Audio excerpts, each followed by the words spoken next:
أعوذ بالله من الشيطان الرجيم بسم الله الرحمن الرحيم السلام علیکم ورحمۃ اللہ وبرکاتہ۔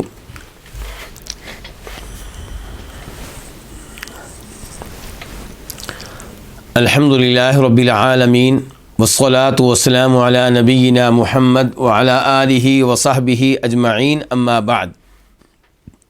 آج کتاب التوحید ہے اور کتاب التوحید کا 29واں باب۔ باب کیا ہے؟ باب ما جاء فی الاستسقاء بالانواع۔ باب ما جاء، جو کچھ آیا ہے۔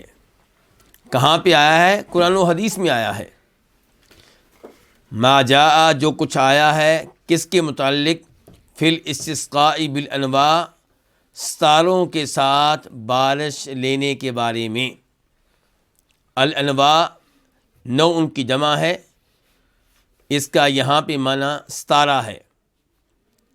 الاستسقاء، بارش لینا، بارش طلب کرنا، بارش مانگنا۔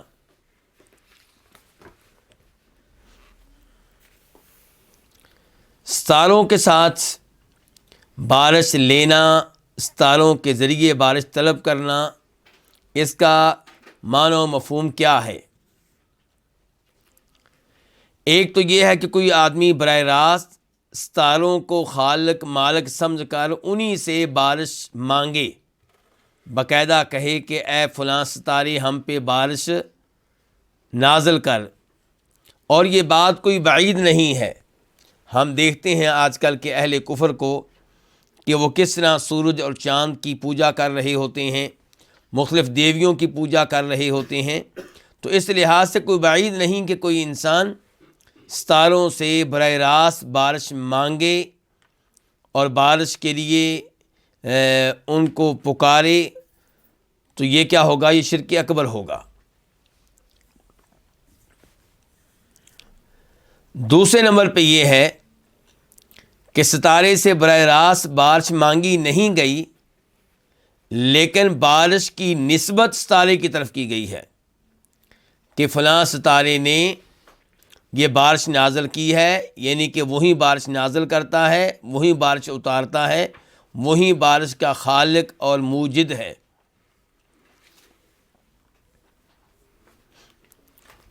تو یہ بھی شرک اکبر ہے۔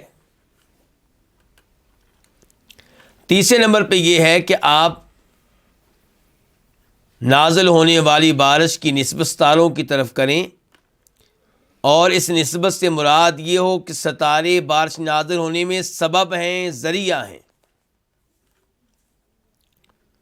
مثال کے طور پہ آپ کہیں کہ جب فلاں ستارہ حرکت کرتا ہے، یا فلاں ستارہ طلوع ہوتا ہے، یا فلاں ستارہ ڈوبتا ہے، تو بارش نازل ہوتی ہے، یعنی کہ اس کے سبب سے نازل ہوتی ہے۔ سبب کے طور پہ آپ اس کا تذکرہ کریں تو یہ شرک اصغر ہوگا، اکبر نہیں۔ اچھا، شرک اصغر ہم اسے کیوں کہہ رہے ہیں؟ کیونکہ ایسی گفتگو کرنے والا سمجھتا ہے کہ بارش نازل کرنے والا کون ہے؟ اللہ رب العزت۔ بارش کا خالق اور مالک کون ہے؟ اللہ رب العزت۔ ستارے اس میں سبب ہیں۔ تو جب سبب کہا گیا تو ہم نے اس کو شرک اصغر قرار دیا، تو یہاں پہ پھر ایک اور سوال اٹھے گا کہ کسی چیز کی نسبت اگر اس کے سبب کی طرف کی جائے تو کیا آپ اسے شرک اصغر کہہ دیں گے؟ جی ہاں، یہاں پہ شرک اصغر کہا جائے گا، کیونکہ اللہ تعالیٰ نے ستاروں کو بارش نازل ہونے میں سبب بنایا ہی نہیں۔ یہ سبب نہیں ہے، نہ شریعت سے ان کا سبب ہونا ثابت ہوتا ہے، اور نہ ہی دیگر علوم کے ذریعے ان ستاروں کا بارش نازل ہونے میں سبب بننا ثابت ہوتا ہے۔ تو آپ اس چیز کو سبب قرار دے رہے ہیں بارش نازل ہونے میں جو سبب نہیں ہے۔ اور چوتھے نمبر پہ یہ ہے کہ آپ کہیں کہ مطرنا فی نوع کذا و کذا، کہ فلاں ستارے کے وقت ہم پہ بارش نازل ہوئی، یہ کہ جب فلاں ستارہ طلوع ہوا تب بارش نازل ہوئی، اس کی وجہ سے نہیں، لیکن وقت وہ تھا، یا فلاں ستارہ غروب ہوا تب بارش نازل ہوئی۔ آپ یہ نہیں کہہ لیں کہ وہ سبب بنا بارش نازل ہونے میں، لیکن آپ بتا رہے ہیں کہ جب وہ غروب ہوا یا طلوع ہوا تب بارش نازل ہوئی، آپ بارش نازل ہونے کا وقت بتا رہے ہیں، علامت بتا رہے ہیں۔ تو علامت کے طور پہ اگر آپ ستارے کا تذکرہ کرتے ہیں تو انشاءاللہ یہ جائز ہے، اس میں کوئی حرج نہیں ہے۔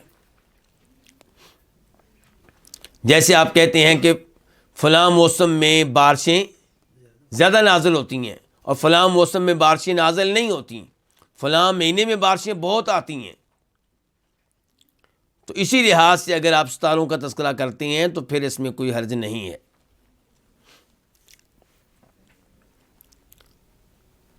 وقول اللہ تعالی، یہ باب ہے اللہ تعالیٰ کے اس فرمان کے بارے میں کہ وَتَجْعَلُونَ رِزْقَكُمْ أَنَّكُمْ تُكَذِّبُونَ، اور تم کر دیتے ہو، بنا دیتے ہو، رزقکم اپنا رزق، اپنا رزق کس چیز کو بنا دیتے ہو کہ انکم تکذبون، کہ بے شک تم تکذیب کرتے ہو، جٹلاتے ہو۔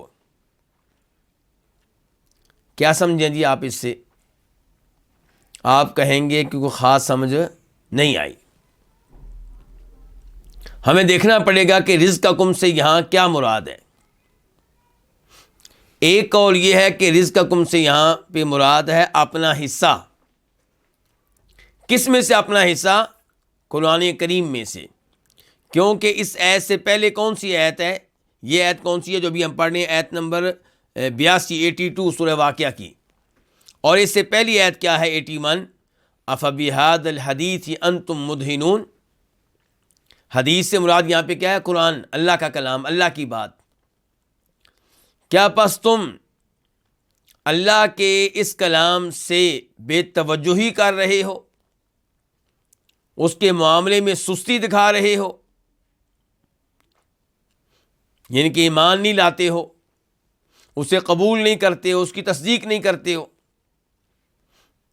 وَتَجْعَلُونَ رِزْقَكُمْ، اور تم بناتے ہو اپنا حصہ کس میں سے؟ اس قرآن میں سے، اس کتاب میں سے۔ کیا کہ تم اس کتاب کی کیا کرتے ہو؟ تکذیب کرتے ہو، یعنی کہ قرآن جیسی عظیم کتاب کا استقبال کرنے کی بجائے اور اس کا دلی طور پہ احترام کرنے کی بجائے اور اس نعمت پہ اللہ کا شکر ادا کرنے کی بجائے اور اس کی تلاوت کرنے کی بجائے، اس پہ عمل کرنے کی بجائے، تم نے قرآن میں سے اپنا حصہ کیا کر دیا؟ کس چیز کو بنا دیا؟ تکذیب کرنے کا حصہ۔ تمہارا حصہ کیا ہونا چاہیے تھا؟ قرآن میں سے تلاوت کرنا۔ تمہارا قرآن کریم میں حصہ کیا ہونا چاہیے تھا؟ اس پہ عمل کرنا۔ تمہارا قرآن کریم میں حصہ کیا ہونا چاہیے تھا؟ اس پہ ایمان لانا۔ تمہارا اس میں سے حصہ کیا ہونا چاہیے تھا؟ اس کے ذریعے تبلیغ کرنا، لوگوں کو دعوت دینا۔ لیکن تم لوگوں نے اپنا حصہ قرآن میں سے کیا بنا لیا کہ تم اس کی تکذیب کرتے ہو، اس کو جھٹلاتے ہو، اس عظیم نعمت پہ اللہ کی ناشکری کرتے ہو۔ یہ ہے پہلا قول۔ اور اگر ہم یہ قول اختیار کرتے ہیں تو اس آیت کا بظاہر ہمارے باپ کے ساتھ کوئی تعلق نہیں ہے۔ دوسرا قول یہ ہے کہ رزقکم کا معنی ہے شکرکم، اور پھر اس آیت کا تعلق ہوگا بارش سے، جیسا کہ عبداللہ ابن عباس اور کئی ایک سلف کا قول ہے کہ اللہ تم پہ بارش نازل کرتا ہے، تم بارش نازل ہونے پہ اس کا شکر کیسے ادا کرتے ہو کہ تم اس کی تکذیب کرتے ہو، بارش کی نسبت اللہ کی بجائے کسی اور کی طرف کر دیتے ہو۔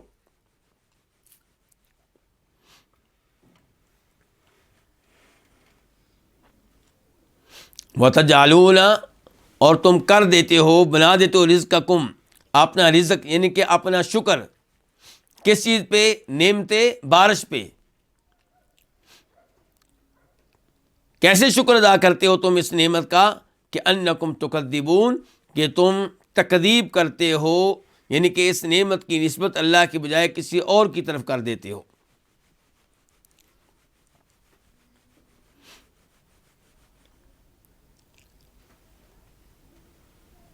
تو اس ایسے پتہ چلا کہ بارش کی نسبت اللہ رب العزت کی طرف کرنی چاہیے، غیر اللہ کی طرف نہیں کرنی چاہیے۔ اگر تو آپ اللہ کے علاوہ کسی اور کی طرف بارش کی نسبت کرتے ہیں، ستارے کی طرف، اور یہ نسبت ایجاد کی ہے، خلق کی ہے کہ ستارہ ہی بارش نازل کرتا ہے، وہی بارش کا خالق ہے، تو پھر شرک اکبر ہے۔ اور اگر نسبت یہ ہے کہ ستارہ سبب ہے تو پھر شرک اصغر ہے۔ اور اگر اس نسبت سے مراد یہ ہے کہ ستارے علامت ہیں بارش نازل ہونے کی، فلاں ستارہ جب طلوع ہوتا ہے تو بارش نازل ہوتی ہے، وہ وقت ہے بارش کے نازل ہونے کا، تو اس میں انشاءاللہ کوئی حرج نہیں ہے۔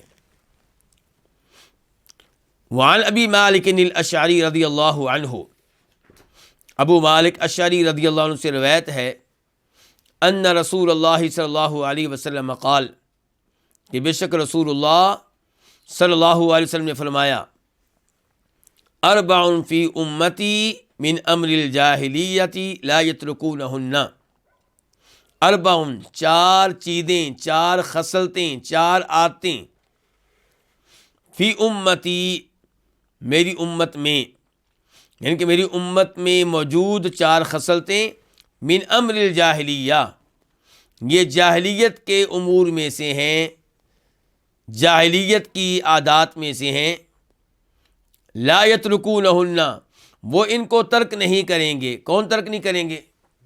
میری امت کے لوگ ان کو ترک نہیں کریں گے۔ اچھا، ایک تو سوال یہاں پہ یہ ہوگا کہ امت سے مراد یہاں پہ کون سی امت ہے؟ امت اسلام یا امت کفر؟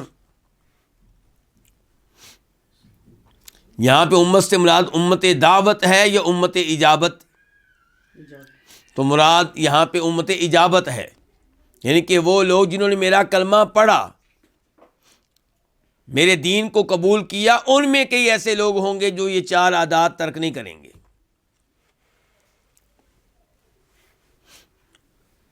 کیونکہ جو کفر پہ ہیں، جنہوں نے آپ کا کلمہ نہیں پڑھا، ان میں تو یہ چار نہیں کئی اور خرابیاں ہوں گی، وہ تو واضح طور پہ کفر کیا کریں گے۔ تو یہاں پہ بات ہو رہی ان کی جنہوں نے آپ کا کلمہ پڑھ لیا، آپ کے دین کو اپنا لیا، آپ کی امت اجابت میں سے بن گئے۔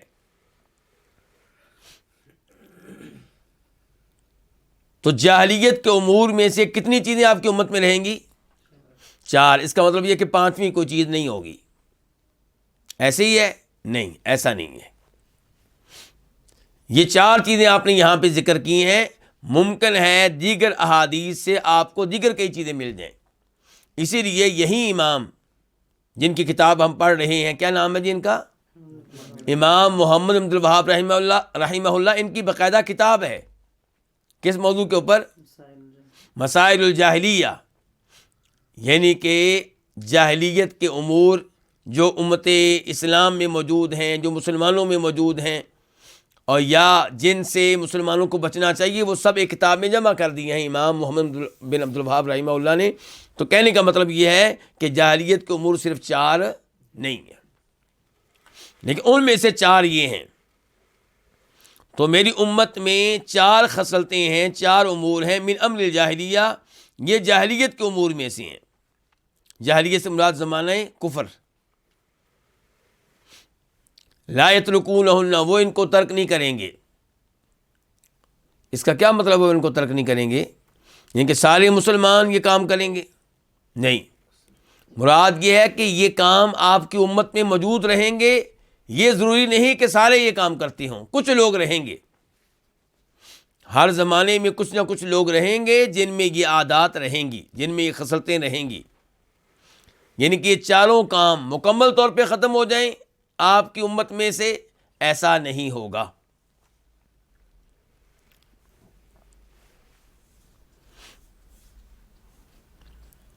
الفخر بالاحساب، پہلا کام کیا ہے؟ حسب پہ فخر کرنا۔ حسب کس کو کہتے ہیں؟ احساب حسب کی جمع ہے، آباء و اجداد کے کارنامے۔ میرے والد صاحب نے یہ کیا، میرے دادا نے یہ کیا، میرے پردادا نے یہ کیا، فلاں لڑائی میں یہ کارنامہ سر انجام دیا، علمی لحاظ سے یہ کیا۔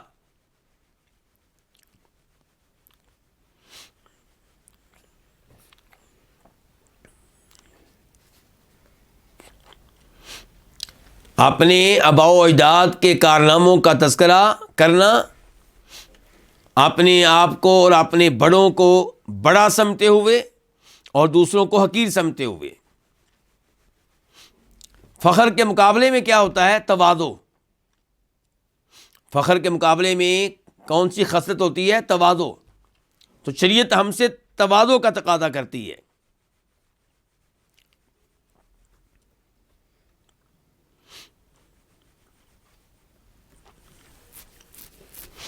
نبی علیہ الصلوۃ والسلام کا فرمان ہے، مسلم شریف کی حدیث ہے، نمبر ہے 2865 2865۔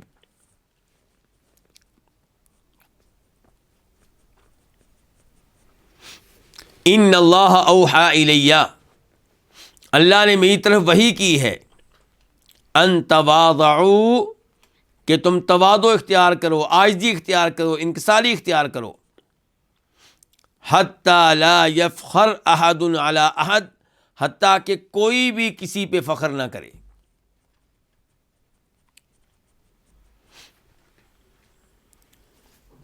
اور یہ حدیث جو بھی میں نے آپ کے سامنے پڑھی ہے، اس میں اللہ کے نبی کیا کہہ رہے ہیں؟ اللہ نے میری طرف کیا کی ہے؟ وحی کی ہے۔ پتہ چلا کہ وحی صرف قرآن کا نام نہیں ہے، نبی علیہ السلام کی احادیث بھی وحی ہیں۔ وما ينطق عن الهوى ان هو الا وحی یوحی، خود قرآن بتا رہا ہے کہ نبی علیہ السلام کی وہ گفتگو جو قرآن کے علاوہ ہے وہ بھی کیا ہے؟ وحی ہے۔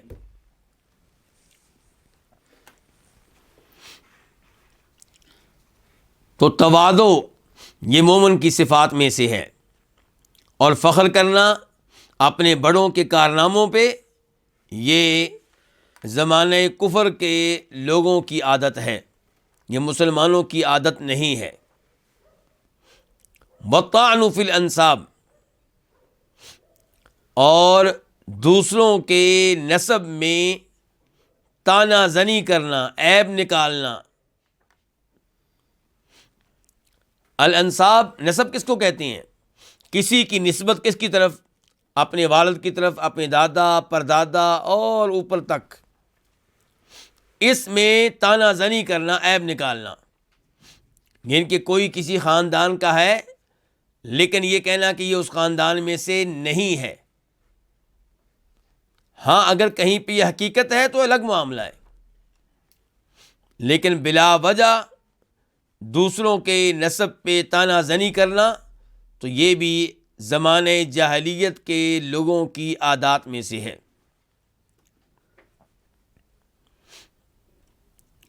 اس میں ایک تو یہ ہو جائے گا نسبت میں کیڑے نکالنا، اور دوسرا یہ ہے کہ نسبت میں کیڑے نہ نکالنا لیکن دوسروں کے بڑوں کو غلط قرار دینا،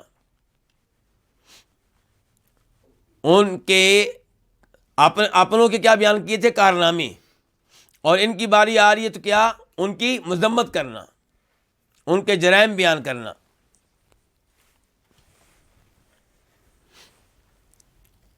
والاستسقاء بالنجوم، تیسرے نمبر پہ فرمایا ستاروں کے ذریعے بارش لینا، اور اس کی تفسیر کے ساتھ وضاحت ہو چکی ہے پہلے کہ ستاروں کے ذریعے بارش لینے کا کیا مطلب ہے۔ اگر اس سے مراد یہ ہے کہ ستاروں کو مؤثر مانا جا رہا ہے، موجد مانا جا رہا ہے بارش کا، تو پھر یہ شرک اکبر ہے، کفر اکبر ہے، اور اگر سبب مانا جا رہا ہے تو پھر یہ کفر اصغر ہے، اور اگر علامت مانا جا رہا ہے تو اس میں کوئی حرج نہیں ہے۔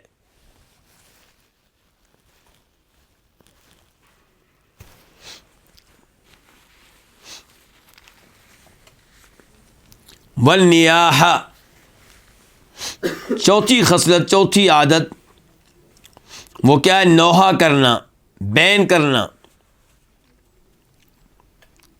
نوحہ کسے کہتے ہیں؟ جب مصیبت آئے تو مصیبت آنے پہ اونچی اونچی آواز سے چیخنا، چلانا، رونا،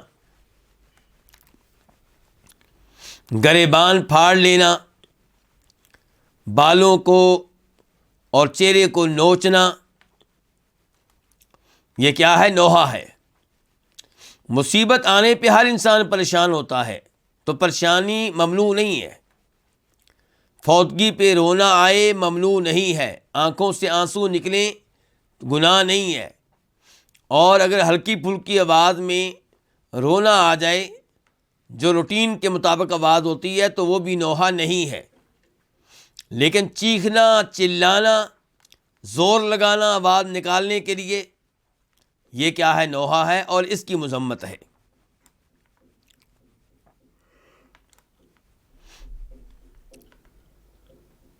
نوحے کو زمانہ جاہلیت کے امور میں سے ایک امر قرار دیا گیا ہے۔ اس سے آپ اندازہ لگا سکتے ہیں کہ کتنا بڑا جرم ہے، بلکہ اس کے بارے میں مزید وضاحت آ رہی ہے اسی حدیث میں۔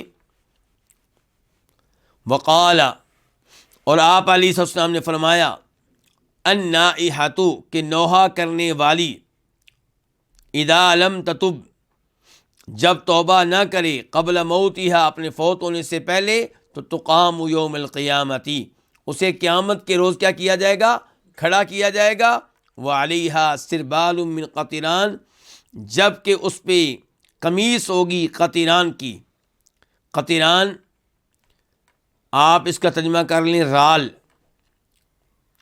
یا بروزہ۔ اس کی مزید وضاحت کرتے ہیں، ودرع، اور کرتا ہوگا من جرب خارش کا۔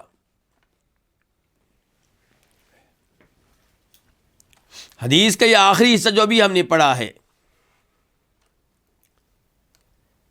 اس میں ایک سوال تو یہ اٹھے گا کہ آپ نے کہا کہ نوحہ کرنے والی عورت کا یہ انجام ہوگا، تو اگر مرد نوحہ کرے تو جواب یہ ہے کہ اس کا بھی یہی انجام ہوگا، اس کی بھی یہی سزا ہے۔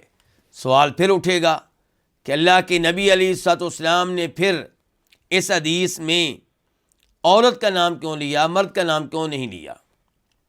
تو اس لیے کہ یہ بری عادت عام طور پہ کن میں ہوتی ہے؟ عورتوں میں ہوتی ہے، مردوں میں عورتوں کے مقابلے میں کم ہوتی ہے۔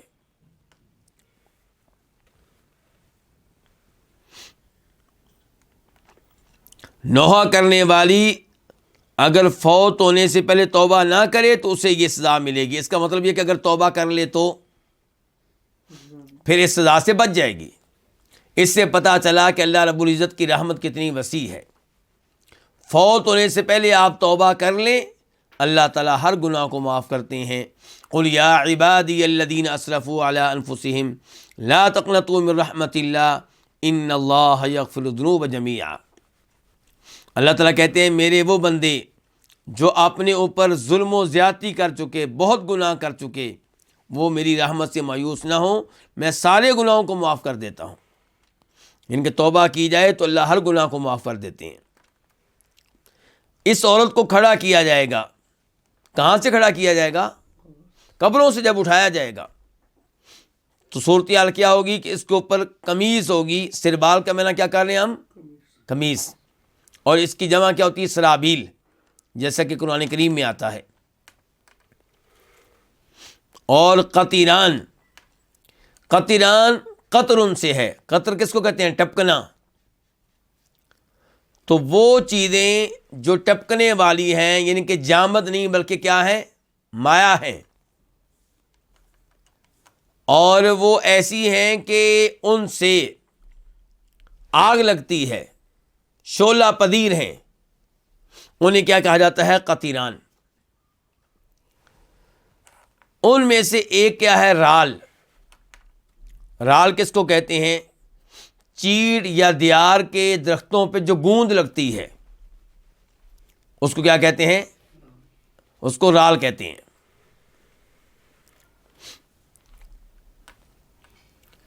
اور ایسے ہی کئی درختوں سے مادہ نکلتا ہے، بڑا بدبودار ہوتا ہے، لیکن اس کو آگ بڑی جلدی لگتی ہے، اس کو کہتے ہیں بیروزہ۔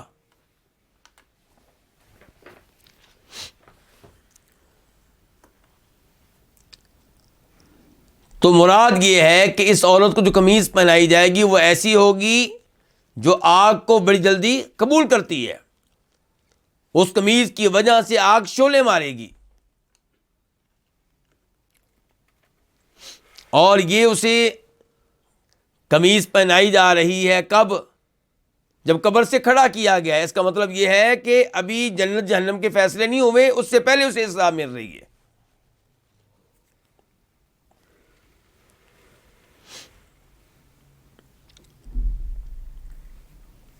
وَدِرْعٌ مِّن جَرَبٍ، اور خارج کا کرتا۔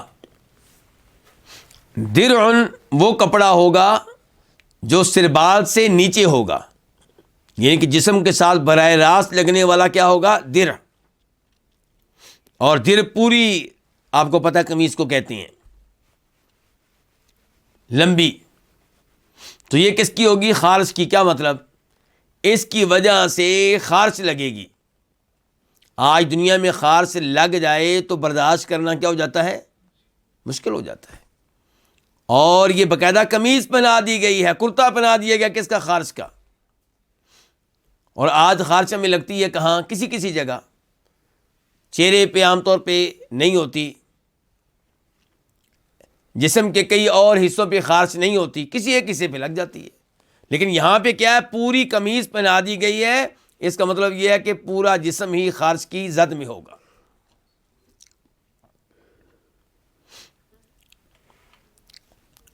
اللہ رب العزت ہمیں ہر طرح کے عذاب سے محفوظ رکھے۔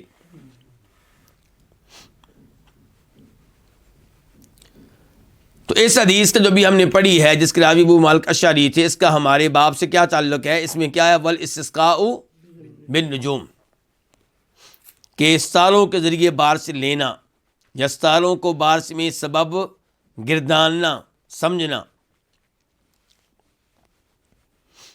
اس کے بعد کہتے ہیں امام محمد بن عبد الوہاب رحمہ اللہ، وَلَهُمَا عَنْ زَيْدِ بْنِ خالد رضی اللہ عنہ قال، اور انہی کی روایت میں ہے، کن کی؟ بخاری و مسلم کی، انہی کے ہاں ہے، اور وہ روایت کرتے ہیں کس سے؟ زید بن خالد جوہنی رضی اللہ عنہ سے۔ وہ کہتے ہیں صلی لنا رسول اللہ صلی اللہ علیہ وسلم، ہمیں نماز پڑھائی کس نے؟ اللہ کے رسول علیہ الصلوۃ والسلام نے۔ کون سی نماز؟ صلاۃ الصبح، صبح کی نماز۔ کہاں پہ؟ بالحدیبیہ، حدیبیہ مقام پہ۔ حدیبیہ بھی اس کو پڑھ سکتی ہیں اور حدیبیہ بھی، یعنی کہ یا کے اوپر شد بھی پڑھ سکتی ہیں اور شد کے بغیر بھی۔ کچھ لوگوں نے شد کے ساتھ پڑھا ہے، کچھ نے شد کے بغیر۔ محدثین عام طور پہ شد کے ساتھ پڑھتے ہیں۔ یہ حدیبیہ کہاں پہ ہے؟ مدینہ میں ہے کہ مکہ میں؟ یہ مکہ کے قریب ہے۔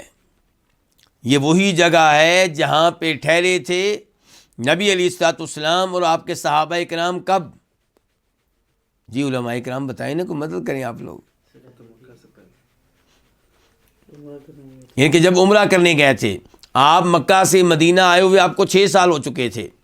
بہت دل چاہتا تھا کہ مکہ جاؤں اور وہاں پہ طواف کروں، عمرہ کروں، لیکن حالات ایسے تھے کہ نہیں جا سکتے تھے۔ جنگیں ہو رہی تھی مکہ والوں سے، کبھی غزوہ بدر، کبھی غزوہ احد، کبھی غزوہ احزاب۔ لیکن غزوہ احزاب کے بعد سن 6 ہجری میں آپ کو خواب آیا کہ آپ وہاں کیا کر رہے ہیں؟ بیت اللہ کا طواف کر رہے ہیں۔ تو صحابہ کرام کو لے کر نکلے۔ کتنے صحابہ کرام آپ کے ساتھ تھے؟ 1400۔ حدیبیہ کے مقام پہ آپ ٹھہرے تاکہ مکہ والوں سے پہلے اجازت لے لیں، کہیں ایسا نہ ہو کہ ان کے ساتھ لڑائی شروع ہو جائے، جبکہ آپ اور آپ کے صحابہ کرام لڑنے کے لیے نہیں آئے، حالت احرام میں ہیں، پرامن طور پہ عمرہ کرنا چاہتے ہیں۔ کوئی قبضہ کرنا مقصد نہیں ہے، لڑائی کرنا مقصد نہیں ہے۔ جناب عثمان ابن عفان کو پھر آپ نے اپنا سفیر بنا کر بھیجا تھا، لیکن مکہ والوں نے اجازت نہیں دی تھی۔ بالآخر ان کے ساتھ معاہدہ ہو گیا تھا کہ آئندہ سال آپ لوگ عمرہ کر سکتے ہیں۔ تو کہنے کا مطلب یہ ہے کہ واقعہ کہاں پہ ہوا تھا؟ حدیبیہ کے مقام پہ، اور ادھر ہی بیعت رضوان ہوئی تھی۔ بیعت رضوان کا مطلب کیا؟ کہ جناب عثمان کے بارے میں یہ بات مشہور کر دی گئی کہ مکہ والوں نے انہیں شہید کر دیا ہے۔ تو آپ نے کہا تھا میں اپنے عثمان کا بدلہ لیے بغیر واپس نہیں جاؤں گا۔ تم لوگ اگرچہ عمرہ کرنے کے لیے آئے ہو، لڑنے کے لیے نہیں آئے ہو، لیکن تم میں سے کون ہے جو میرے ہاتھ پہ ہاتھ رکھ کے وعدہ کرے کہ وہ اس مسئلے میں میرا ساتھ دے گا کہ ہم نے عثمان کا بدلہ لینا ہے۔ تمام کے تمام صحابہ کرام نے آپ کے ہاتھوں پہ بیعت کی تھی، اور یہ بیعت اللہ کو اتنی پسند آئی کہ اللہ نے اعلان کر دیا کہ میں ان سب پہ راضی ہو چکا، لقد رضی اللہ عن المؤمنین۔ اسی لیے اس بیعت کو کیا کہتے ہیں؟ بیعت رضوان، ان کی وہ بیعت جس کے نتیجے میں اللہ کی رضامندی ملی، اللہ کی خوشنودی ملی۔ تو ہمیں اللہ کے رسول نے نماز پڑھائی صبح کی حدیبیہ مقام پہ، علی اثر سماء کانت من اللیل، اس بارش کے بعد جو کب ہوئی تھی؟ رات کو ہوئی تھی۔ فلما انصرف، جب آپ نماز سے فارغ ہوئے، اقبل علی الناس، لوگوں کی جانب آپ متوجہ ہوئے، آپ نے اپنا چہرہ انور لوگوں کی طرف کر لیا۔ فقال، چنانچہ آپ نے کہا، هل تدرون ماذا قال ربکم، کیا تم جانتے ہو کہ تمہارے رب نے کیا کہا ہے؟ یہ انداز آپ کو کیسا لگا جی گفتگو کا؟ یہ ایک کامیاب معلم کا انداز ہے، یہ کامیاب داعی کا انداز ہے، اور نبی علیہ الصلوۃ والسلام سے ہمیں سیکھنا چاہیے کہ کیسے بچوں کو پڑھانا ہے، کیسے تقریر کرنی ہے، کیسے خطبہ دینا ہے۔ لیکن افسوس کہ اس مسئلے میں ہم اپنے بچوں کو جو ٹریننگ کراتے ہیں، جو کورس کرواتے ہیں، وہ کہاں سے آ رہے ہیں؟ یورپ سے۔ سکول ٹیچرز کو جو کورس کروائے جاتے ہیں اچھی ٹیچنگ کے لیے، وہ نصاب کہاں سے آتا ہے؟ یورپ سے آ رہا۔ حالانکہ ہمیں چاہیے تھا کہ ہم ان کو نصاب دیتے۔ اللہ کے نبی علیہ السلام سے سیکھا جائے کہ ٹیچنگ کیسے کرنی ہے۔ تو یہ بہترین انداز ہے بات کرنے کا۔ اس انداز سے بات کی جائے تو طالب علم، شاگرد اور سامع آپ کی بات کو دھیان سے سنے گا اور اپنے ذہن میں جگہ دے گا۔ تو یہ شوق پیدا کرنے والا انداز ہے۔ شوق کس چیز کا؟ وہ چیز جو ابھی ذکر کی جائے گی، کہ اس کو دھیان سے سنا جائے۔ دوسرے نمبر پہ اس جملے سے کیا پتہ چلا؟ کہ کیا تمہیں پتہ ہے تمہارے رب نے کیا کہا ہے؟ پتہ چلا کہ اللہ رب العزت کی صفات میں سے ایک صفت کیا ہے؟ کلام کرنا، اور اللہ تعالیٰ جب چاہتے ہیں کلام فرماتے ہیں۔ اسی لیے آپ نے کہا کہ تمہیں پتہ ہے تمہارے رب نے کیا کہا، یعنی کہ ابھی اس بارش کے بعد تمہارے رب نے کیا کہا۔ تو اس کا مطلب یہ ہے کہ اللہ تعالیٰ جب چاہتے ہیں کلام فرماتے ہیں۔ قالوا، انہوں نے کہا، اللہ ورسول اعلم، اللہ اور اللہ کے رسول زیادہ علم رکھنے والے ہیں، یعنی کہ ان کے پاس علم ہے اس چیز کا، ہمیں یہ بات معلوم نہیں ہے۔ آج کل یہ کہنا کہ اللہ و رسول عالم کیسا ہے؟ جی علماء کرام، آج کل یہ کہنا کہ اللہ و رسول عالم یہ کیسا ہے، یعنی کہ اللہ عالم کہنا تو بالکل ٹھیک ہے، کسی کا اختلاف نہیں ہوگا، لیکن یہ کہنا کہ اللہ و رسول عالم، صحابہ کرام جب کہتے تھے اللہ و رسول عالم، تب اللہ کے رسول حیات تھے، زندہ تھے، موجود تھے، تب کہنے میں کوئی اشکال نہیں تھا۔ لیکن آپ کے دنیا سے چلے جانے کے بعد، آپ کے فوت ہو جانے کے بعد یہ الفاظ استعمال کرنا کیسا ہے؟ اگر مسئلہ ہے دینی شریعت کا تو آپ وہاں پہ کہہ سکتے ہیں اللہ و رسولہ عالم، کیونکہ نبی علیہ الصلوۃ والسلام دین کا علم رکھتے تھے، بلکہ سب سے بڑھ کر پورا دین ہی ہم نے آپ سے لیا ہے۔ دین کی کوئی ایسی بات نہیں ہے جو آپ کو معلوم نہ ہو، تو اس لیے دینی مسئلے میں آپ کہہ سکتے ہیں اللہ و رسولہ عالم۔ مثال کے طور پہ آپ کہیں گے کہ رفع الیدین کرنا نبی علیہ الصلوۃ والسلام کی سنت ہے، اس سنت پہ آپ نے آخری وقت تک عمل کیا ہے، یہ دلائل ہیں، باقی اللہ و رسولہ عالم۔ تو یہ بات کہنے میں کوئی قباحت نہیں ہے۔ لیکن اگر معاملہ ہے ایسا جو نبی علیہ الصلوۃ والسلام کے دنیا سے چلے جانے کے بعد پیش آیا، کسی کی فوتگی ہوئی، کسی کے ہاں بچہ پیدا ہوا، کسی کے ہاں شادی ہوئی، کسی نے مکان بنایا، کوئی نیا ملک بن گیا، کوئی ملک تباہ ہو گیا، تو ایسی باتوں میں یہ کہنا اللہ و رسول عالم یہ درست نہیں ہوگا،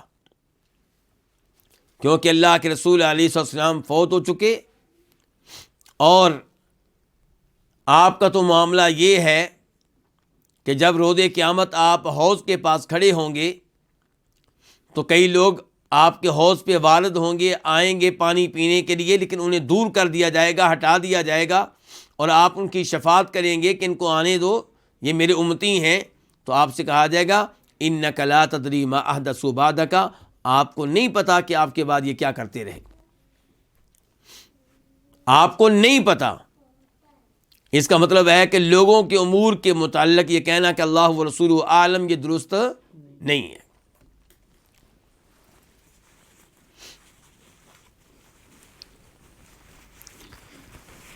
قال، یہ قال سے مراد کون ہے جی؟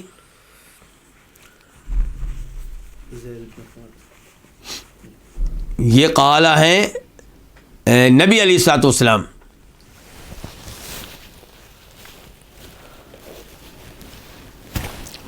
یہاں پہ دو قال جمع ہو گئے ہیں. پہلے قال سے مراد کون ہے؟ نبی علیہ السلام. اور دوسرے قال سے مراد کون ہے؟ اللہ تعالیٰ.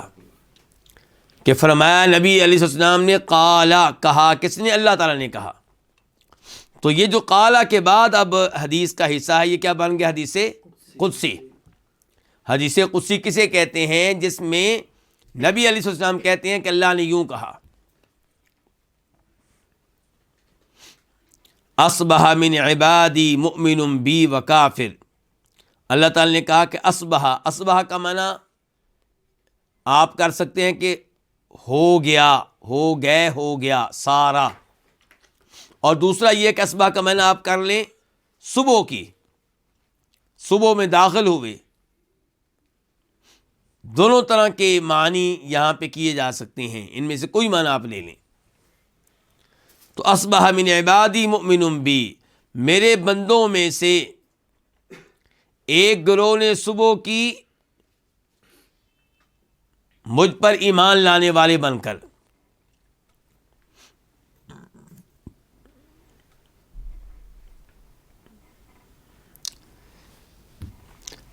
اور وکافر، اور دوسرے گروہ نے صبح کی اور وہ کیا ہے؟ وہ کافر بن چکا. تو یہ اصبح کا معنی صبح والا معنی. اور دوسرا یہ کہ آپ کہیں ہو گیا، کہ میرے بندوں میں سے کچھ بندے مومن بن گئے اور میرے بندوں میں سے کچھ بندے کیا بن گئے؟ کافر بن گئے. عبادی سے مراد کون سے بندے ہیں؟ یعنی کہ عبادی، میرے بندے، یہ جو اضافت اور نسبت ہے بندوں کے اللہ کی طرف، یہ تشریف کے لیے ہے یا تشریف کے لیے نہیں ہے؟ یہ تشریف کے لیے نہیں ہے، کیونکہ یہ وہ بندے ہیں جن میں سے کچھ مومن بن گئے، کچھ کافر بن گئے. تو کافروں کے لیے تو شرف نہیں ہے نا، عزت نہیں ہے. کبھی اللہ تعالیٰ کہتے ہیں میرے بندے، مراد ہوتا ہے اللہ کے مومن بندے. تو وہاں پہ ہم کہیں گے اللہ نے بندوں کی نسبت اپنی طرف کی ہے، بندوں کو عزت دینے کے لیے، شرف بخشنے کے لیے. تو اضافت کس کام کے لیے ہے؟ للتشریفی. اور کبھی اللہ تعالیٰ کہتے ہیں میرے بندے، اور اس سے مراد سب لوگ ہوتے ہیں، مسلمان بھی کافر بھی.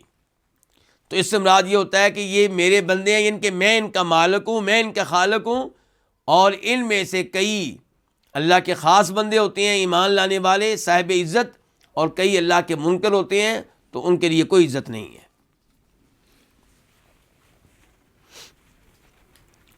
تو میرے بندوں میں سے کچھ ہو گیا مجھ پہ ایمان لانے والے اور کچھ کفر کرنے والے. فَأَمَّا مَنْ قَالَ، رہا وہ شخص جس نے کہا مطرنا بفضل اللہ ورحمتہ، ہم پہ بارش برسی ہے اللہ کے فضل سے اور اللہ کی رحمت سے. فذلک مؤمن بی، تو یہ ہے مجھ پہ ایمان لانے والا. کافر بالکوكب، ستارے کا انکار کرنے والا، ستارے کے ساتھ کفر کرنے والا. مجھ پہ ایمان لانے والا کیا مطلب؟ جن کے بارش کی نسبت اس نے میری طرف کر دی ہے، یہ بات مان لیا ہے کہ بارش نازل کرنے والا میں ہوں. اس نے میرا یہ فرمان مان لیا ہے کہ وَهُوَ الَّذِي يُنَزِّلُ الْغَيْثَ مِن بَعْدِ مَا قَنَطُوا وَيَنشُرُ رَحْمَتَهُ، وہی ہے جو بارش کو نازل کرتا ہے جب کہ لوگ مایوس ہو چکے ہوتے ہیں. سورہ شورى آیت نمبر 28. اور کافر بالکوكب، ستارے کے ساتھ یہ کفر کرنے والا ہے. کیسے؟ کیا ستارے نے کہا ہے کہ بارش میں نے نازل کی ہے؟ مراد یہ ہے کہ ستاروں کے تعلق سے جو عقیدہ مشرکین رکھتے ہیں اس عقیدے کا اس نے انکار کر دیا ہے. تو ستاروں کے بارے میں اس نے اس عقیدے کا انکار کر دیا کہ وہ بارش نازل کرنے والے ہیں. ستاروں کے بارے میں اس نے اس عقیدے کا انکار کر دیا کہ ستارے بارش نازل ہونے میں سبب ہیں. وَأَمَّا مَنْ قَالَ مُطِرْنَا بِنَوْءِ كَذَا وَكَذَا، رہا وہ شخص جس نے یہ کہا کہ ہم پہ بارش اتری ہے فلاں فلاں ستارے کے سبب سے، فَذَلِكَ كَافِرٌ بِي، تو یہ ہے میرے ساتھ کفر کرنے والا، ستارے پہ ایمان لانے والا. اور اس جملے کی وضاحت پہلے ہو چکی ہے، مطرنا بنوء کذا وکذا، کہ ہم پہ بارش نازل ہوئی ہے فلاں فلاں ستارے کے ساتھ. اگر اس سے مراد یہ ہے کہ وہ ستارہ جو ہے خود بارش نازل کرنے والا ہے، پھر کیا ہوگا؟ شرک اکبر. اور اگر اس کو سبب بنایا جا رہا تو شرک اصغر. اس حدیث کو امام بخاری نے روایت کیا، نمبر ہے 846 846، اور امام مسلم نے نمبر ہے 7171.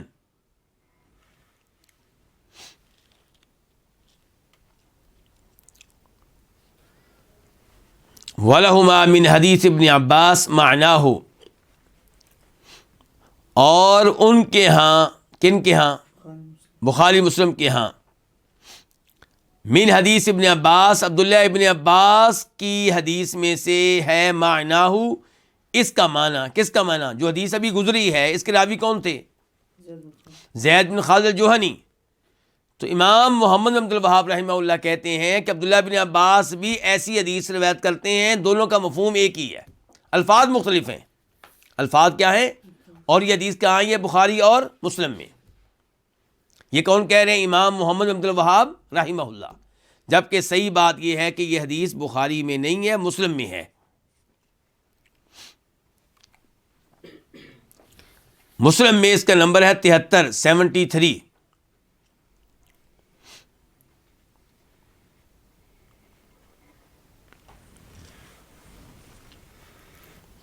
البتہ بخاری شریف میں یہ آیا ہے کہ وَتَجْعَلُونَ رِزْقَكُمْ أَنَّكُمْ تُكَذِّبُونَ، رزقکم کا معنی بیان کیا عبداللہ بن عباس نے شکرکم. یہ بخاری میں آیا ہے، اور وہ بھی بطور معلق، حدیث نمبر 1038 سے پہلے، 1038 سے پہلے. اب ہم آتے ہیں عبداللہ بن عباس کی حدیث کی طرف، اور وہ بالکل ایسے ہی ہے جیسے وہ حدیث ہے جو ابھی ہم نے پڑھی ہے، معنی و مفہوم کے لحاظ سے، الفاظ کے لحاظ سے مختلف ہے. البتہ اس حدیث میں کچھ اضافہ ہے. کس حدیث میں؟ عبداللہ بن عباس کی حدیث میں. وفی، اس میں یہ ہے کہ قال بعضهم، ان میں سے کچھ نے کہا. کن میں سے کچھ نے؟ لوگوں میں سے کچھ نے. ان کے بارش رات کو اتری اور کچھ مومن بن گئے بندے، کچھ کافر ہو گئے. ان میں سے کچھ نے کہا لقد صدق نوء کذا وکذا، فلاں فلاں ستارہ سچا نکلا، فلاں فلاں ستارے نے سچا کر دکھایا. یعنی کہ فلاں فلاں ستارے نے بارش نازل کی ہم پہ، تو ہمارا جو اس کے اوپر یقین تھا وہ درست نکلا، ہمارا جو اس پہ بھروسہ تھا وہ ٹھیک نکلا. اس نے خود بارش نازل کی، یہ ہو جائے گا شرک اکبر. یا وہ بارش نازل کرنے میں سبب بنا، یہ کیا ہو جائے گا؟ شرک اصغر.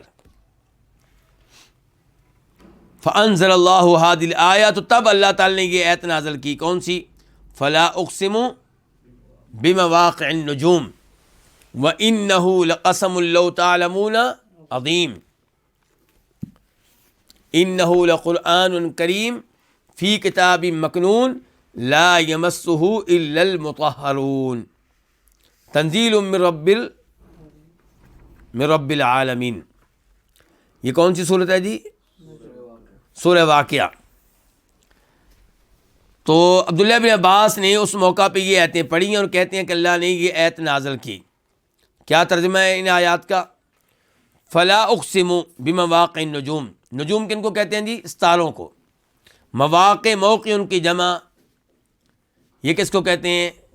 ستاروں کی منزلیں. ستاروں کی منزلیں. اقسم میں قسم اٹھاتا ہوں، اور لا کا معنی کیا ہو جائے گا؟ یعنی کہ لا کا معنی ہوگا کہ نہیں، یہ بات نہیں ہے، میں قسم اٹھاتا ہوں. تو لا نہیں، آگے کیا؟ اقسم بمواقع النجوم، میں قسم اٹھاتا ہوں ستاروں کی منزلوں کی. تو غیر اللہ کی قسم اٹھانی جائز ہے جی؟ ستاروں کی اللہ تعالیٰ کے لیے جائز ہے. اللہ جس چیز کی چاہیں قسم اٹھائیں، اور میں اور آپ مخلوقات صرف قسم اٹھائیں گے اللہ تعالیٰ کی، اللہ کے ناموں کی یا اللہ کی صفات کی. وَإِنَّهُ لَقَسَمٌ لَوْ تَعْلَمُونَ عَظِيمٌ، اور بے شک یہ لَقَسَمٌ عظیم، البتہ عظیم قسم ہے، لو تعلمون، اگر تمہیں معلوم ہو جائے تو.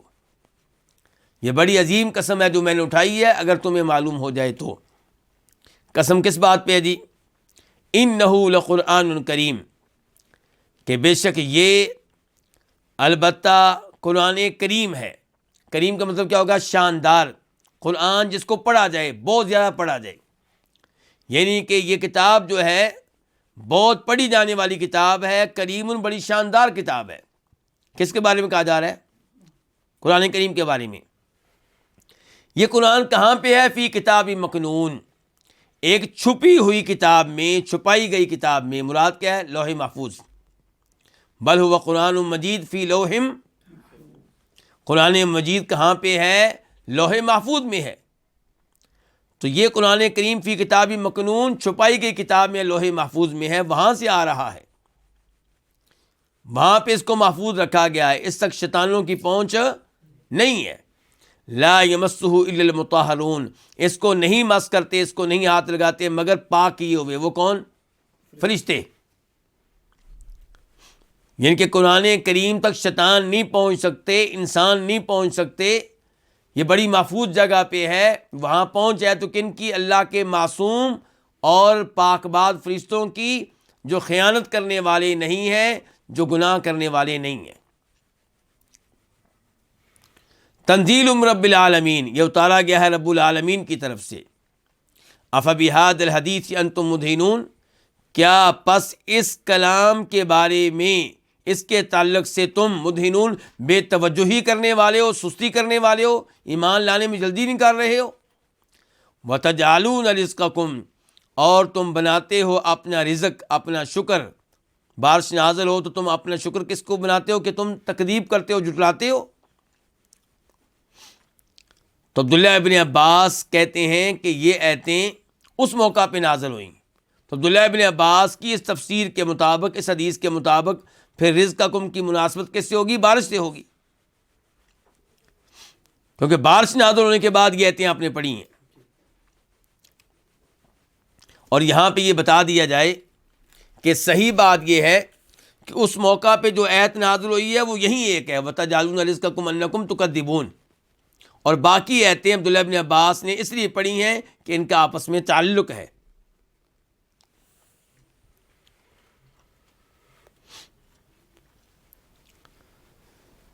جب یہ آیات آئیں تو یہیں سے یہ مسئلہ، اس کی طرف بھی اشارہ کر دوں کہ کیا قرآن کریم کو بے وضو شخص ہاتھ لگا سکتا ہے؟ کیوں جی شیخ عبداللہ؟ شیخ عبداللہ نے جس ادارے میں تعلیم لی ہے وہاں کے مطابق تو ہاتھ نہیں لگا سکتے. حالانکہ جہاں تک مجھے یاد پڑتا ہے، خود امام ابو حنیفہ رحمہ اللہ کا یہ فتویٰ ہے کہ بے وضو شخص قرآن کریم کو تلاوت کر سکتا ہے اور شاید ہاتھ بھی لگا سکتا ہے. میں نے ذرا فوری طور پہ ان کا قول ابھی دیکھا نہیں ہے، لیکن جہاں تک مجھے پرانی معلومات ہیں تو وہ یہ ہے. بہرحال جو لوگ کہتے ہیں کہ قرآن کریم کو بے وضو شخص ہاتھ نہیں لگا سکتا، حیضہ عورت بالکل ہاتھ نہیں لگا سکتی، جو شخص حالت جنابت میں ہے وہ بھی ہاتھ نہیں لگا سکتا، ان کے دلائل میں سے مضبوط ترین دلیل یہی آیت ہے کہ اللہ نے کہا لا یمسہ، اس کو نہیں ہاتھ لگاتے مگر کون؟ پاک. بھئی ہماری گزارش یہ ہے کہ پہلی بات یہ ہے کہ یہ بات ہو رہی ہے کس کی؟ لوح محفوظ کی. اور ہاتھ لگانے والے کون ہیں؟ فرشتے. یہ نہیں کہا گیا کہ فرشتے وضو کر کے ہاتھ لگاتے ہیں یا غسل کر کے ہاتھ لگاتے ہیں، بلکہ مراد یہ ہے کہ وہ فرشتے ہاتھ لگاتے ہیں جو ہمیشہ ہمیشہ کے لیے پاک ہیں گناہوں سے، جو نہ شرک کرنے والے، نہ خیانت کرنے والے، نہ اللہ کے احکام کی نافرمانیاں کرنے والے. یہ مراد ہے یہاں پہ. اس کا ہمارے فقہی مسئلے سے کوئی تعلق واسطہ نہیں ہے. اور صحیح اور راجح موقف انشاءاللہ وہ ہے جو شیخ البانی رحمہ اللہ نے اختیار کیا ہے اور دیگر کئی ائمہ نے اختیار کیا ہے کہ وہ عورت جو حیض کی حالت میں ہے قرآن کریم کو ہاتھ لگا سکتی ہے.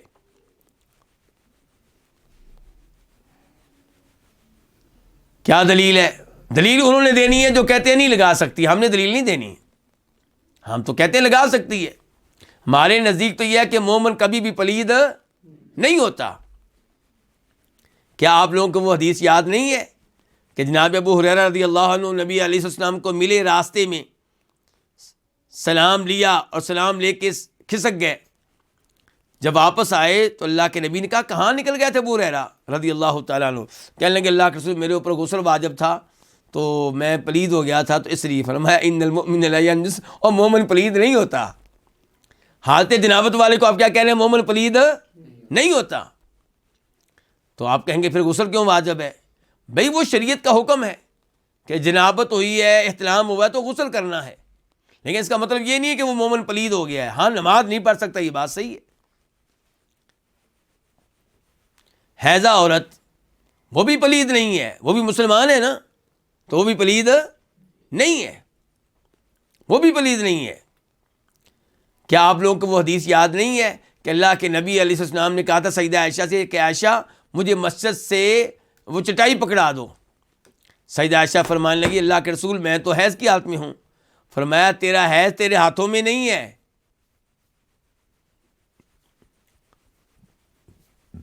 کیا ہم ان عورتوں کے ہاتھ کا تیار کیا ہوا کھانا نہیں کھاتے؟ کھانا کھاتے ہیں کہ نہیں کھاتے؟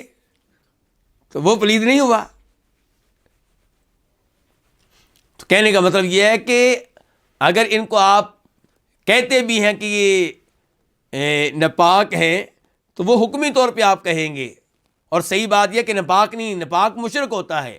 انما المشرکون نجس، مشرک جو ہیں وہ پلید ہیں، اور وہ بھی کس لحاظ سے پلید ہیں؟ تو عورتوں کا تیار کیا ہوا کھانا ہم کھاتے ہیں، وہ آٹا گوندتی ہیں تو اس میں ہاتھ ڈالتی ہیں اچھی طرح، تو وہ کھانا اور وہ آٹا اور وہ روٹی کیا ہوتی ہے؟ پاک رہتی ہے.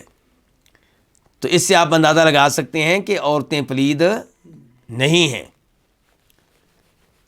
تو وہ تلاوت انشاءاللہ اس حالت میں کر سکتی ہیں. اگر وہ دستانہ پہن لیں تو اچھی بات ہے، لیکن اگر تلاوت اس لیے نہیں کرنی کہ دستانہ پہننا مشکل ہے تو پھر ہم کہتے ہیں دستانہ پہنے بغیر تلاوت کر لو. اور میں کہا کرتا ہوں اس آدمی کے بارے میں جس کا وضو نہیں ہے، یہ مسئلہ ذرا دھیان سے سن لیا جائے، کہ افضل یہی ہے کہ انسان وضو کر کے تلاوت کرے، لیکن یہ پوری بات نہیں ہے. اتنی بات کرنے سے بڑی خرابیاں پیدا ہو رہی ہیں، لوگ تلاوت نہیں کرتے. ایک آدمی مدینہ سے مکہ جا رہا ہے، 5 گھنٹے کا سفر ہے، وہ تلاوت نہیں کرے گا کیونکہ میرا وضو نہیں ہے. تو پورا مسئلہ یوں ہے کہ وضو کے ساتھ تلاوت کرنا افضل ہے، لیکن اگر آپ نے اس لیے تلاوت نہیں کرنی کہ میرا وضو نہیں ہے تو پھر بغیر وضو کے تلاوت کرنا اس سے بہتر ہے کہ آپ تلاوت نہ کریں. تو اعلیٰ ترین درجہ یہ ہے کہ آپ وضو بھی کریں اور تلاوت بھی کریں، اور دوسرا درجہ یہ ہے کہ آپ تلاوت کریں چاہے وضو نہیں ہے، اور تیسرا درجہ یہ ہے کہ جناب تلاوت اس لیے نہیں کی جا رہی کہ وضو نہیں ہے. تو حیض کی حالت میں تلاوت انشاءاللہ ہو سکتی ہے اور اس میں کوئی حرج نہیں ہے. اب آئیے یعنی کہ اس باب کے مسائل کی طرف. فیہ مسائل، اس میں کئی ایک مسائل ہیں. الاولی تفسیر آیت الواقعہ، اس باب کی وجہ سے، اس باب کی احادیث اور آیات کی وجہ سے ہمیں سورہ واقعہ کی آیت کی تفسیر جاننے کا موقع ملا. کون سی آیت؟ وَتَجْعَلُونَ رِزْقَكُمْ أَنَّكُمْ تُكَذِّبُونَ، کہ تم اپنا شکر کس چیز کو بناتے ہو کہ تم تکذیب کرتے ہو، یعنی کہ بارش کی نسبت اللہ کی بجائے کسی اور کی طرف کر دیتے ہو، ستاروں کی طرف کر دیتے ہو۔ الثانیہ، دوسرا مسئلہ، الاربع التی من امر الجاہلیہ، ان 4 چیزوں کا تذکرہ ہوا جو امور جاہلیت میں سے ہیں، جاہلیت کے امور میں سے ہیں، جاہلیت کی خصلتوں میں سے ہیں۔ الثالثہ، تیسرا مسئلہ، ذکر الکفر فی بعضها، ان میں سے کچھ کے بارے میں کفر کا تذکرہ ہوا۔ کس کے بارے میں؟ الاستسقاء بالنجوم، ستاروں کے ذریعے بارش طلب کرنا، اس کا معاملہ کفر تک جاتا ہے، اس کا معاملہ کفر تک جاتا ہے، اور تفصیل بیان ہو چکی ہے کہ اگر کوئی سمجھتا ہے کہ ستارے خود بارش نازل کرتے ہیں، مؤثر ہیں، تو پھر کیا ہے؟ شرک اکبر اور کفر اکبر، اور اگر یہ کہ وہ سبب ہیں تو پھر شرک اصغر ہے۔ بلکہ یہاں پہ ایک حدیث ذکر کر دینا بھی مناسب ہوگا، وہ بھی مسلم شریف کی ہے، اس کا نمبر ہے 67، اور راوی ہے ابو ہریرہ رضی اللہ تعالی عنہ۔ فرمایا نبی کریم صلی اللہ علیہ وسلم نے، اثنتان فی الناس ہما بہم کفر، 2 چیزیں لوگوں میں ہوتی ہیں اور وہ کفر ہوتی ہیں۔ نمبر 1، الطعن فی النسب، دوسروں کے نسب میں کیا کرنا؟ طعن کرنا، کیڑے نکالنا۔ والنیاحۃ المیت، اور میت میں کیا کرنا؟ نوحہ کرنا۔ تو اس حدیث کے ذریعے پتہ چلا کہ میت پہ نوحہ کرنا بھی کفر ہے، اور دوسرے کے نسب میں طعن کرنا بھی کفر ہے، لیکن یہ کون سا کفر ہوں گے؟ کفر اصغر، یہ کفر اکبر نہیں ہے۔ لیکن بارش کے ذریعے، ستاروں کے ذریعے بارش لینا، وہ کسی شکل میں کفر اکبر ہے اور کسی شکل میں کفر اصغر ہے۔ الرابعہ، چوتھا مسئلہ، ان من الکفر ما لا یخرج من الملہ، کفر میں سے کوئی وہ ہوتا ہے جو انسان کو دین اسلام سے خارج نہیں کرتا، اس کو کیا کہتے ہیں؟ کفر اصغر۔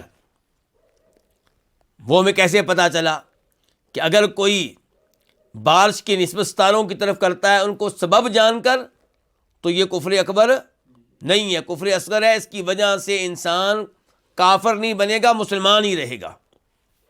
اور اس کی تائید میں ایک اور حدیث بھی آپ لکھ سکتے ہیں، مسلم شریف کی حدیث ہے 66، فرمایا تھا نبی علیہ السلام نے، لا ترجعوا بعدی کفارا یضرب بعضکم رقاب بعض، میرے بعد کفر نہ کرنا کہ تم میں سے کوئی کسی کی گردن اڑانے لگے، یعنی کہ مسلمان کو قتل کرنا کیا؟ کفر ہے، لیکن کون سا کفر؟ کفر اصغر۔ لا ترجعوا بعدی کفارا یضرب بعضکم رقاب بعض۔ الخامسہ، 5واں مسئلہ، قولہ، آپ علیہ السلام کا یہ فرمانا، اصبح من عبادی مؤمن بی وکافر بسبب نزول النعمہ، کہ میرے بندوں میں سے کچھ مومن بن گئے، کچھ کافر بن گئے، یہ آپ کا یہ کس کی وجہ سے ہوا؟ یہ بارش نازل ہونے کے سبب سے۔ النعمہ سے مراد یہاں پہ کیا؟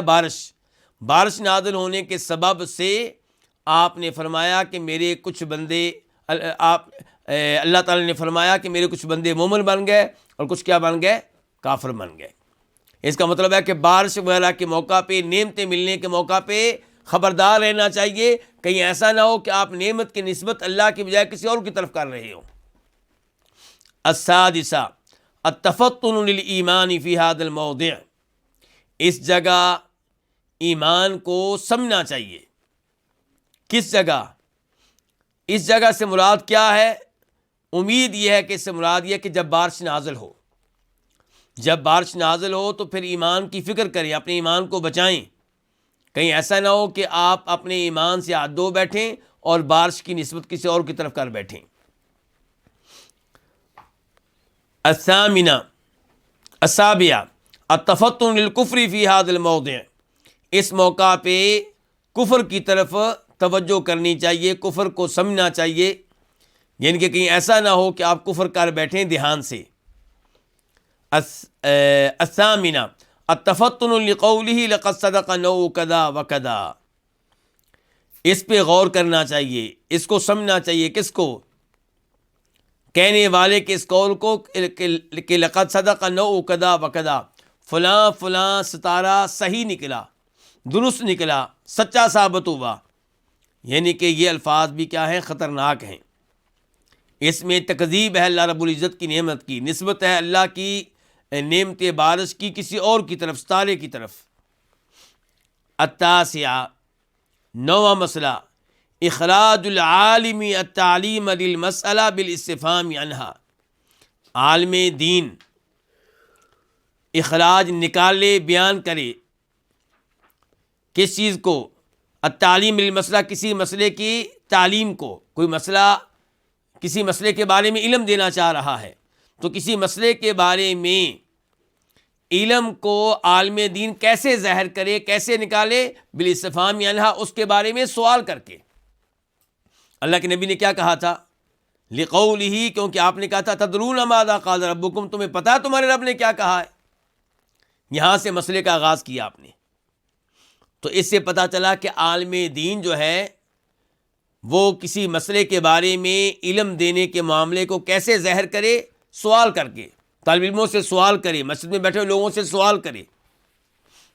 العاشرہ، 10واں مسئلہ، وعید النائحہ، نوحہ کرنے والے کے لیے، نوحہ کرنے والی کے لیے وعید، وارننگ، بڑی خطرناک وارننگ آئی ہے کہ اسے خارج کیا کرتا اور اسے قمیض پہنائی جائے گی، کس چیز کی؟ رال کی، گوند کی، جو درختوں سے حاصل کی جاتی ہے، جس کو بڑی جلدی آگ پکڑ لیتی ہے۔ اللہ رب العزت سے دعا ہے کہ اللہ تعالی ہمیں اپنے ایمان اور اپنے عقیدے کی حفاظت کرنے کی توفیق عنایت فرمائے اور ایسے امور سے محفوظ رکھے جو ہمارے دین، اسلام اور ایمان کے لیے خطرہ ہیں۔ وصلی اللہ تعالی علی نبینا محمد وعلی آلہ وصحبہ اجمعین۔